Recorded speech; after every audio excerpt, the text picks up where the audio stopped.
څوک چا خواته موټر سایکل ودرېږي چابیانې ورکړي یاره زه به 2-3 ورځو بعد راځم دا موټر سایکل دی در خواته بس هغه ته خبر نه دی پې ګرځي را ګرځي بس بیا چې کله پوه شي چې دی به راځي نو ورته ویې درئ بس هغه ته څه پته لګي چې دی پې ګرځېدلی که نه دی ګرځېدلی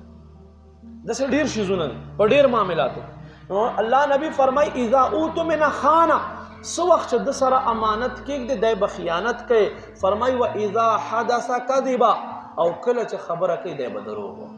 کله چې خبره کوي دی به دروغ وایي ښه چېرته را روانې فلاني ځای کې را روانې ای به ښه لرې فلاني ځای کې را روانې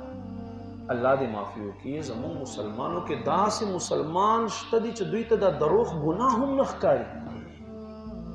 الله نبی فرمایي منافق سړي دویمه نښه دا دی اذا حدث کذبا چې دی خبر کوي دی به دروغ وایي له خولې نه بس بله بیا خبر نه دروغ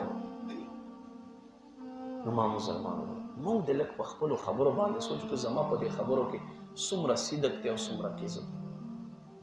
کوي ډېر مذهبي خلک کوي ډېر شی مذهبي خلک کوي بل ما عزتمندو الله فرمایي واذا عاهد غدر او کله چې تا سره یوه واده وکړي بیا به دی څه کوي واده شکني به کوي دی به څه کوي وعدې خلاف ورزي به کوي دا به د کې عمل وي او 4 نمبر فرمایي چې دی به دوکه کوي دی به بل انسان دوکه کوي دا د منافق خالص نښې دي چې په چا کې